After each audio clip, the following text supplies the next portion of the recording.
always steal the land. Someone who always can. Don't you know?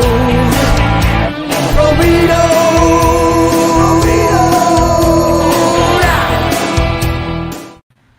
What is up, everyone? How is it going? This is your boy Flobito. This is Flobo Boyce, and this is something a little different.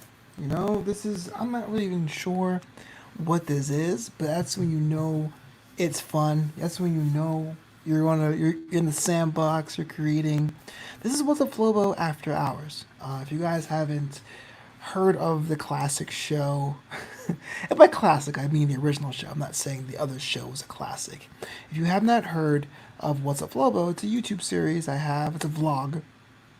I do it maybe 2 or 3 times a week over at YouTube, and it's like kind of a fun, happy-go-lucky things I've seen, tips I've learned, life lessons kind of thing. Most shows are 7 minutes or less. I try to go for 7 minutes, but sometimes it goes to like 10 or 15 or something like that.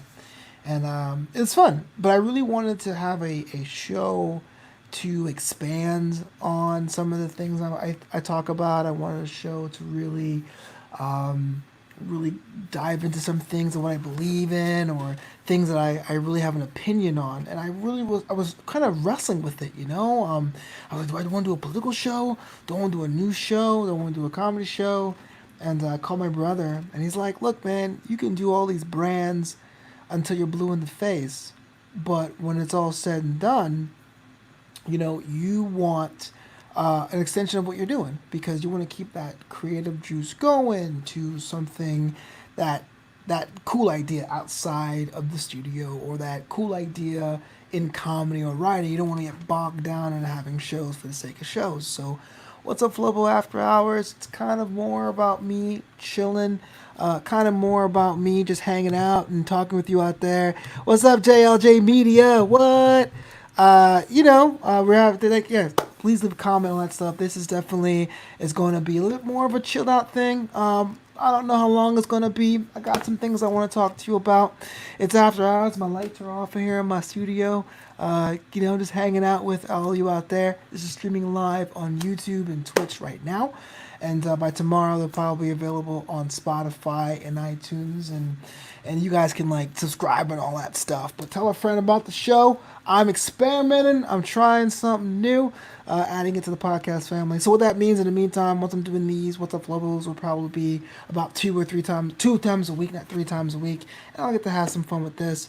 But if it's a total disaster, I can always be like, oh, it's an experiment. It's great. You know what I mean? So, yeah, man. What's up, Flobo? Oh, so you might know this. So JLJ Media is actually a really good person. You gotta figure out, if you're watching on YouTube, make sure you follow them.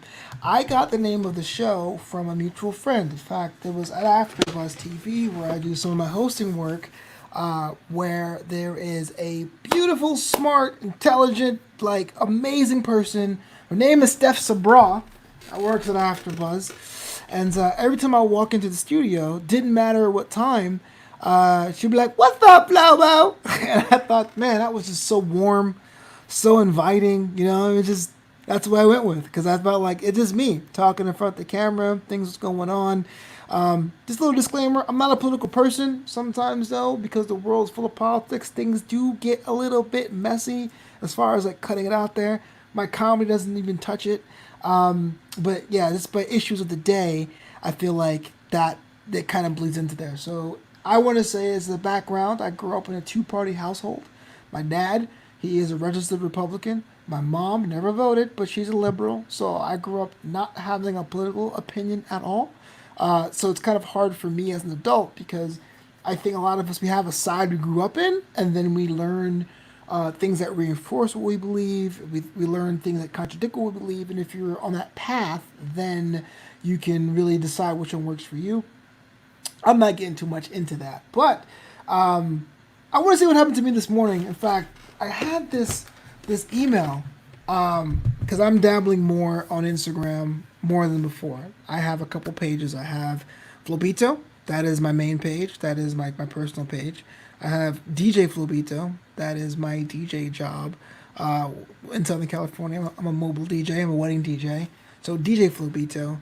I have at Flobo Boyce, which I parked because I realized it wasn't taken. And if I ever wanted to have Flobo Boyce on all social media, I need to have the Instagram. That's kind of a backup. It's private right now. And I have the Everything Tournament, which is a show that I do with Evan Mack and Heidi Mack on Twitch, which is where this is streaming right now. So if you come back here tomorrow or Tuesday at 19:30, you get to see this debate pop culture show. So I have all these 4 Instagram handles, and not to brag because no one follows me, but I get emails now from people wanting me to be a brand partner, and I think that's so interesting because you're like, man, I want to have a bit of a exposure. I want fans to engage. I want to get paid to Instagram like everybody else.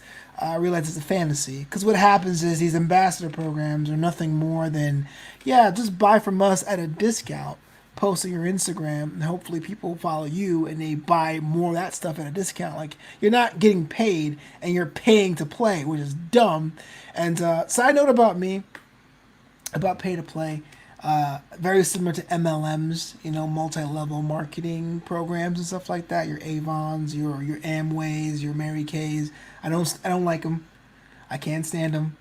I know a lot of people in the hood try to say, "Oh man, this is how you get out." Because I've been to those meetings. They sit you down in the room somewhere, and they say, "You want this Mercedes?" My mom did Mary Kay Cosmetics, so you want that pink Cadillac?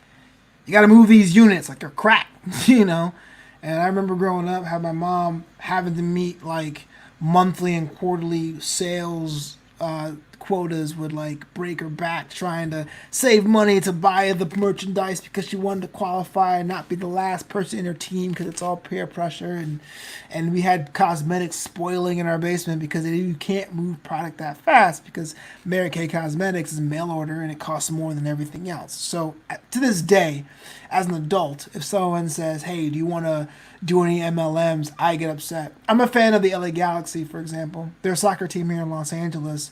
And their sponsor, which is like in soccer, you have like the kit sponsor, which is like the company that supports the team, is Herbalife. And I refuse to buy a jersey. My favorite team, I refuse to buy a jersey because of the whole MLM thing.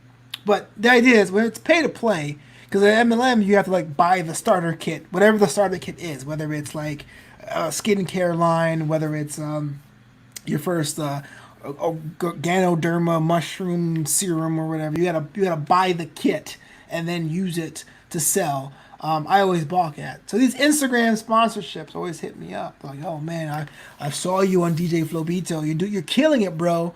Me and my 100 followers, we're killing it. You wanna be a part of?" I've got nutrition pills. I've got workout clothes. I've gotten earbuds. But the one today that really struck me because it seemed like the most legit was like this brand called like Body by Clara or something. They said, "Hey, we're launching this men's watch program." And thing about me about watches, like I have a Fitbit. I wear that one all the time. I have a couple of cheap watches from Fossil. See, JLJ knows that he hates those things. They're just dumb, and you feel bad too. And you know what? I'm gonna rant real quick. This is not what I thought the show's gonna be. I'm gonna rant on it because there's a documentary I want you guys to check out if you have the time. It's called Betting on Zero, and I know it's about a particular person and their whole goal of zeroing out the value of Herbalife stock, but the tactics these companies use are the same because it's easier to sell product, and you can be rich to minorities, to women, to prospective and new Americans or immigrants. So what happens is you don't see many white people selling Avon or custom white label utilities where you have to change off the grid. It's usually other minorities, and these other minorities are forced to not make profit from the things they sell because the margins are so thin. They have to get to recruit, so you have to have a downline. So now you got to find 2 people or 3 people or 4 people to support you because once they sell product, you sell product. But that movie tells you 2 things. There's only 7 lines feasible on the planet, meaning if you bring 3 friends and they bring 3 friends and they bring 3 friends, by the time you get to the 7th generation, you've already amassed more people on the planet. 7.9 billion, right? And 2, the same network of friends you put down your downline, you really can't hit up the same people for products. So what happens is these poor immigrants, these people who are working 9 to 5 jobs, essential workers who are scraping and saving because they have this air of entrepreneurship to buy this product, are now sitting in sheds with their stuff spoiling and not being able to move it. It sucks. I've seen too many people have their financial plan destroyed. It ruins marriages because like one spouse has the plan of get rich this way, the other spouse has reservations, and they try for a bit and it doesn't work, and it's like, well, what you gonna do with that? It's one thing when you fail a business of your own that you both believe in. Trust me, I have a podcast named New Amsterdam Radio, and New Amsterdam used to be stationery. I used to sell notebooks and pens and things, and I had grand plans of making that work. I'll probably get into that some other time, but when it didn't, it was devastating. But I believed in that. Like, I realized it was my brand. It was black-owned business. I learned Alibaba. I learned how to source the product from China, how to quality check the product to be the best notebook ever as a writer, because I know how important that is. It didn't work. It sucked. But imagine being in a household where you're cutting out the Christmas budget to buy cosmetics or Avon to support your team at Avon, but now Christmas is ruined and you didn't sell the units for your Christmas holiday rush, and now mom or dad is looking at you like, yeah, you dropped the ball. It's the worst. Totally going off on a tangent. But going back to the whole Instagram thing, this one was different. It was like a watch brand. So I don't only have watches. I have my Fitbit here. For those of you can see me visually, I have a Charge 3 if you're listening to the podcast version. I have one fancy watch. It's a Hamilton Ventura. It's the watch that Agent J used in my favorite movie of all time, Men in Black. And it's the watch Elvis Presley used when he was alive. And it's kind of my mom's favorite artist. So it's like a little kind of a bridge there. I got it used. I think I bought it for like $300. I break it out for special occasions. Haven't broken out in a year. Probably needs servicing. That's how much I care about things, And the rest are like random swatches. I got 2 fossils from when I was in college, and one swatch from the 1996 Olympics I got when I was a kid. I rebought because I thought it was a kind of a cool nostalgia trick. But this Instagram ad came to me this morning, and they said, you know what? We really want you to be the face of our brand. We love your vibe. We love your sensibility. We love the way you color code your suits. We love the way you're... And I'm like, it was so detailed. Mind you, it's the first thing I'm reading when I get up at 7 o'clock in the morning. I set my alarm for 7, even though I don't go anywhere. This is my office. But I was like, oh my gosh, this is it. This could be the boat. This could be my way out to actually make some sort of income doing content. And I got greedy. But I read it, and I was like, oh man, put a couple pictures of watches. This is great. I'll put pictures of watches. People will love it. I'll be an influencer. Then influencer work will beget more influencer work. And then before you know it, I'll be on my path. And then came the fine print. Oh, use this promo code for 40% off. And when you put it over there on social media, your friends will get a 15% discount. And I go, no. I'm not paying to play. If I am that valuable, do you think if I was the Queen of England or Kevin Hart or 50 Cent or Shaquille O'Neal, because that guy, Shaquille O'Neal, sponsors everything. I don't care. I even tweeted about this today. Shaquille O'Neal is a pitchman for Icy Hot, Gold Bond Powder, General Car Insurance, Papa John's, Boys and Girls Club, has his own line of watches, his own line of suits and ties. Shaquille O'Neal does a lot of things. I can guarantee you no one rolls up to Shaquille O'Neal and is like, hey man, with 40% off your first order, tell their friends about it, That to me just seems like a whole new age thing of doing this. I'm going to be so obsessed about getting a 15% kickback from watches, which I research are basically $3 in value. They sell it for $70, but with my 40% discount, I'm only paying $40 or $35 for this $80 watch that's cost $3 to make. So they're making money on both ends. But yet at the same time, I'm burning my friends. It's hard out here to be creative. It really is. And I apologize. I didn't expect this show to be just so spirited, but we're going for it, man. No one ever decided to be creative. I thought I was a creative person, but art was my least proficient subject. If you listen to my first stand-up tape, Cookies and Beer, available on Spotify, plug, I was in danger of being left back in high school, not because of pre-calculus, but because of art class. I could not pass remedial art. And I took my last semester of art class, my last shot, with a bunch of freshmen to get out. And I got out by cheating. I can't lie, man. This is probably will come back to bite me in the butt when I run for president. But I couldn't draw to save my life. Teacher didn't believe I was applying myself. So my buddy, who was in that class with me at the time, had a girlfriend in another art school across town. And so I paid him to get his girlfriend's old drawings that was the most shittiest drawing she had. I was like, look, I don't care how bad it is. Just give it to I'll do it. And I submitted my art homework, and my teacher was like, oh, you see, when you go home and apply yourself, how better you are? I'm like, yes, Miss Bodner, I applied myself. That's exactly how I got to high school. Passed creative calculus, I passed gym, I passed English, geography was great, but remedial art was going to be the death knell for me. But yeah, so I was never good at art or anything like that. I'm not even sure why I brought that up, but that was a nice tangent about that. No, so the creative path, like no one ever decides to be creative. Like it chooses you, whether you like it to admit it or not. Even though I sucked at art, and when I was a kid, I wanted to be an actor. I'm not sure if that's the case now. Like if someone gave me an acting role, I'll do it, but I'm not applying myself as an actor. But when I got to high school, I had to pick a path. I thought I was going to be a financial analyst because I read a book when I was 14 that said financial analysts made. That's right, divine intervention. That's what he says. It's the universe, bro. I read a book that said financial analysts make $90,000 a year. So I was like, 90,000, cha-ching. So I went to finance. Finance was my major in high school. And when it was done, I applied to go to film. I wanted to be a broadcaster because my internship in that finance program was with Citigroup at the time. It was Citigroup, and it was in the media department. So even though it was a bank, it was the corporate headquarters in New York where they did all the packages and what they call industrials, like the commercials and all the internal videos for their quarterly reports and stuff. And I was like, wow, this is amazing.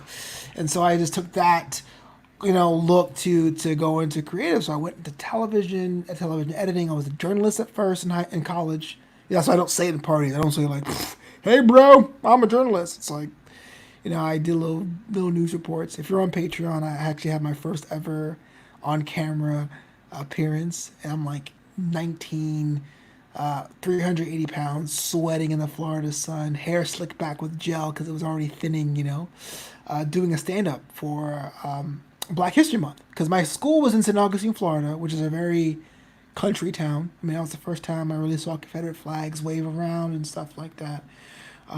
But they it was the oldest black settlement also, too, in North Florida. It's actually where Martin Luther King was arrested, St. Augustine, Florida. And so I went down there during Black History Month. I did a stand-up, which is where you go and, you have the microphone. Hey, I'm legal name. Here, in front of this Black History Month exhibit, and it was terrible. I wore a leather jacket in Florida. I thought it was because I would look cool for the camera, but I was sweating my balls off. And when you're that heavy, it doesn't take a lot for you to sweat. I sweat a lot now, too, to begin with. But when you're hit 400 pounds, it's pretty bad.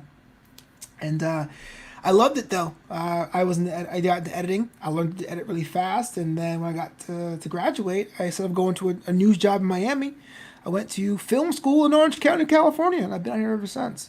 The point I'm trying to say is, man, like, creative stuff kind of chooses you. I know my parents are immigrants. You can't sell them a creative job. They came to this country and they do real work, like with their hands. My mom's a nurse.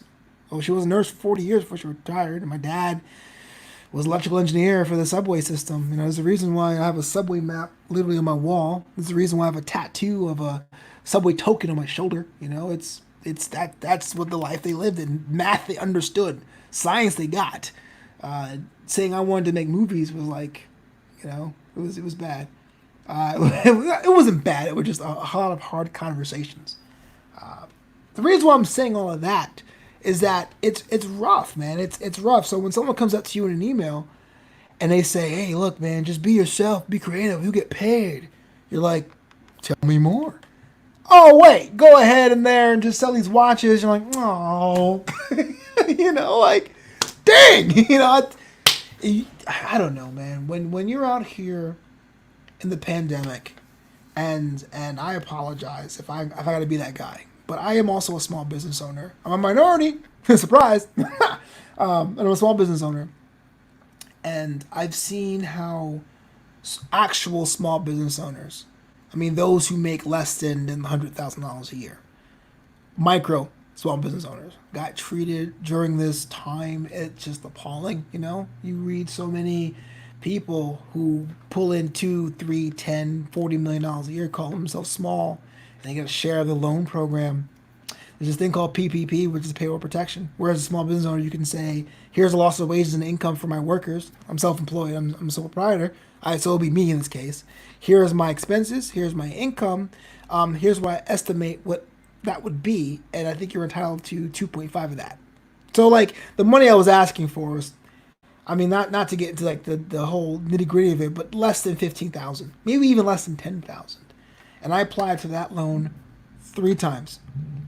He said, you're not a minority, you're not a minor. Fair enough. Okay, yeah. Person of color, BPOC, bang, BME. I applied for that payroll protection loan 3 times. The first time, FMB. I was ignored. Second time, Blue Vine. I was ignored. Third time, I did it with Crossvine. And not to put them under the bus, but they said, hey, look, the government's cutting it off at June 30th. Get it in as soon as you can. I applied on June 10th. I didn't hear anything from them until 2 days after the cutoff. July 2nd, I get an email from them at 2:30 afternoon, no links, just a phone number, saying, hey, it's been denied due to incomplete application. Now, mind you, you can't even apply unless you fill in all the fields. So if it's incomplete, you didn't think it would be incomplete on the 12th, 13th, 20th, 25th, 30th. None of that. I get a denial 2 days later, and it's disheartening because you're like, well, I did everything the right way. And it seems to me the only way you can get ahead is by breaking the rules or bending the rules or doing something underhanded or under the table. And then you hear like people getting or companies getting millions of dollars or companies affiliated with certain organizations, affiliated with certain people. Take that as you will, get paid off hundreds of thousands of dollars, and run situation, Kushner companies, the LA Lakers. And I'm just asking for like less than 10 G's to keep myself afloat. And it's like, whatever, small guy. Who cares?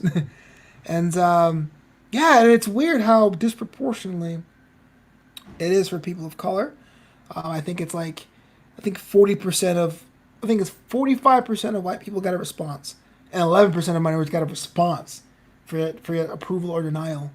And whatever's going on this year, it's I can see why people are angry. Because it's funny how we all want the same thing, man. We all want to live in a situation where we can be safe, where we can send our kids to the best schools if you have them, to make decent money, to get at least some of the things you want. But everyone looks at it differently. Everyone blames everything else, what's going on. Like the statues, for example. People say, hey, look, here are statues of people that were part of an organization that broke away from the United States with the sole reason and purpose to undermine the Union. That, on paper, is treason. Why are we arguing this? And this is not me being political. It's just, okay, yeah, something heritage is one thing. A bowl of grits can have a statue, and I'll be all about that. But you put these generals that are on the losing team because they wanted to break away from the United States. We're the United States. We're united. But then they have retaliation when people say, hey, look, we took down a statue, I think it was in Baltimore, of Frederick Douglass for retaliation. You're just like, well, Frederick Douglass never owned any slaves.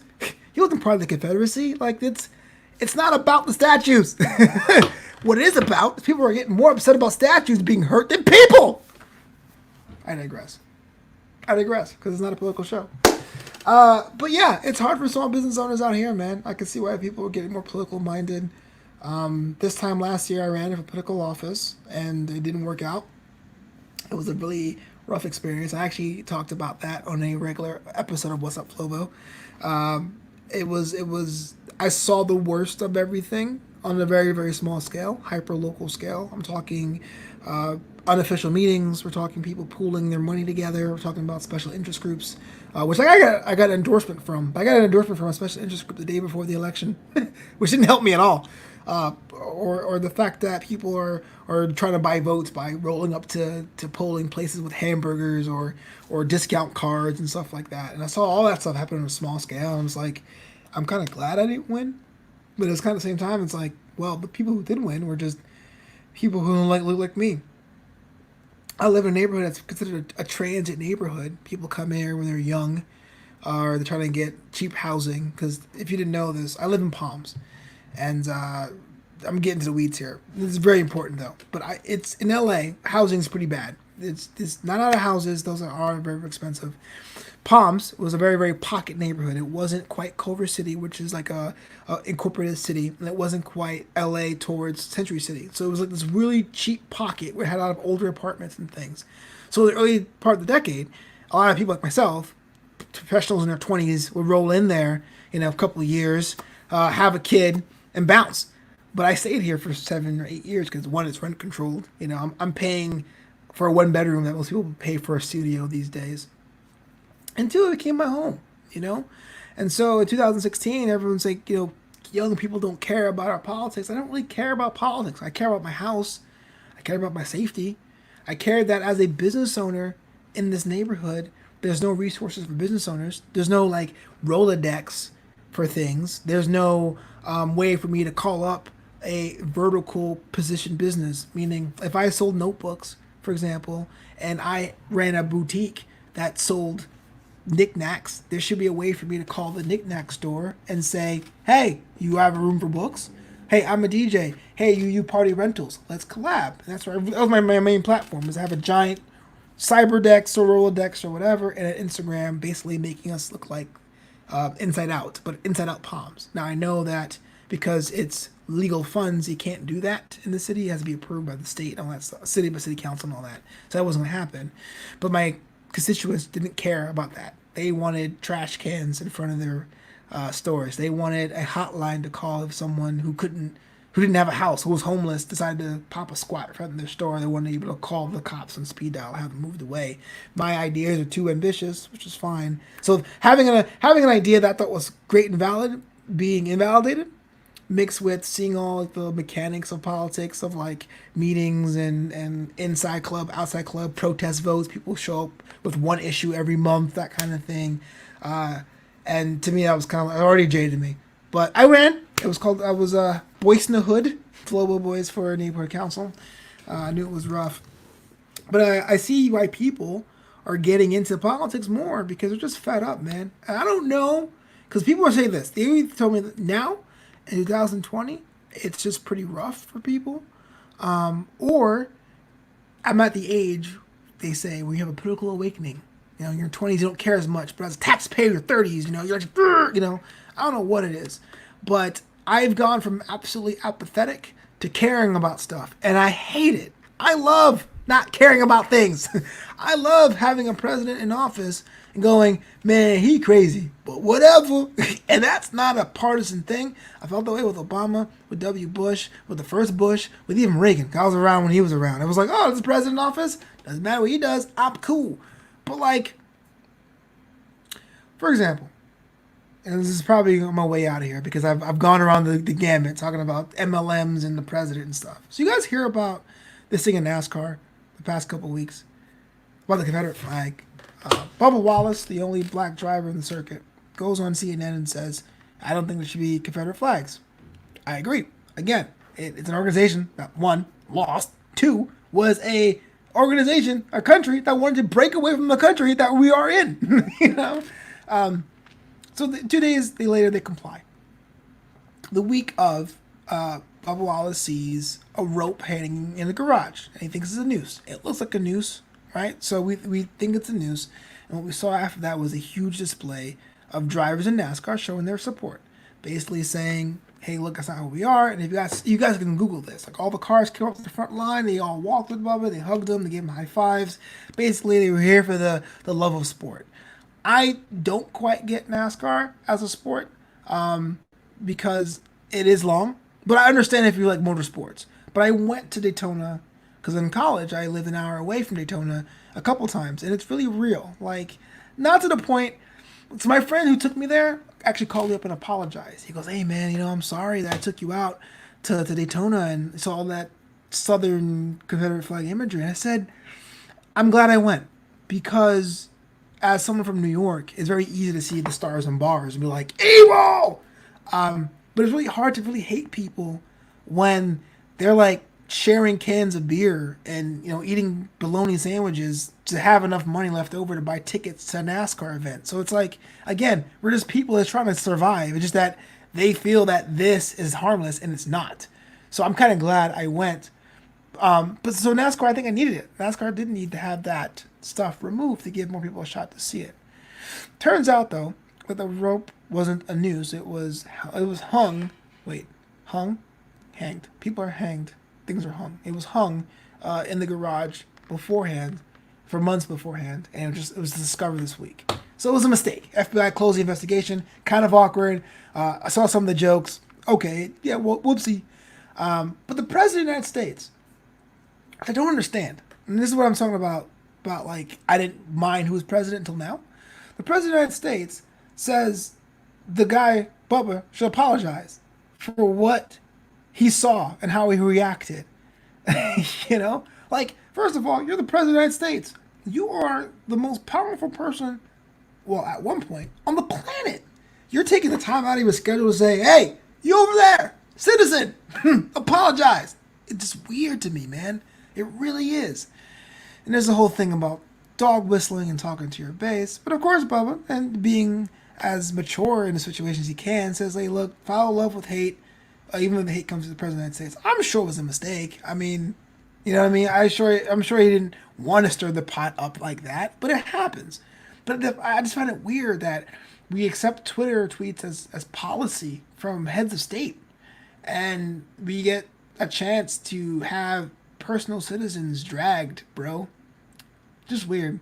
And that just comes off me running for public office. It's like, man, you could imagine if I decided to become a public servant and someone doesn't like the way I do things, I take the time to be like, Edith Smith from Ventura from Venice Boulevard is totally a duty head because she hates the way I have my play. It's like, who does that? And I'm not even 40. That's like maturity 101. You know? Just weird, man.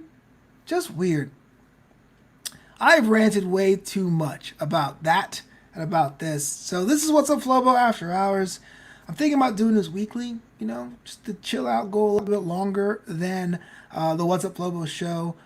Make sure you check out that. That's available on YouTube, on this channel, if you're watching on YouTube. And if you're on Twitch, it's at youtube.com/c/Flobo Boyce. A lot of stuff coming down. My other podcast, the sister show, New Amsterdam Radio. It's a great show where you get to sit down with creatives, talk about why they do what they do. I had a lot of fun. That show used to be like a hidden podcast I was embarrassed about doing. I would like say it on my phone with the Anchor app, but I've gotten some real cool guests since the quarantine here in LA since March, and it was a blessing, man, really seeing how different people attack the puzzle of being creative, because it can be incredibly hard out there. But yeah, let me know what you think about What's Up Flobo After Hours. Let me know if you want more, less, longer, shorter. Everything is great. Yeah, JLJ Media was on it. Episode 50. James Lott Jr. is an inspiration. If you guys don't know who this guy is, you should. New Amsterdam Radio, episode 50. A lot of insight is the name of the episode with 2 T's. Check that out. But until me is next time, Flobo Boyce. You can follow me on Twitter at Flobo Boyce, on Instagram at Flobito, or a bunch of Instagram handles, as I mentioned earlier in the show. The website is flobito.com. 2 ways to support this creative during this time. Buy a t-shirt at flobito.threadless.com. And I have a new shirt there, the number one contender. And the patreon.com/FloboBoys. I have a cool setup this month. Last month I broke down the making of my first comedy song, Alone in the Club. This one I kind of break down all the other podcast appearances I was on this year and what was going through my mind when I got to it. And it's true, my first ever on-camera performance as a journalist is there as well. But until next time, subscribe, tell a friend, and be nice to each other. Wear a mask, please. I mean, it's not great. I got a beard. It sucks. I put it over my thing. I go to the store. Just do it. Just do it. You feel like a clown, but just do it. It just makes it super easy for everyone else. I'm the son of a nurse. I'm telling you, just do it. And until next time, peace out, y'all.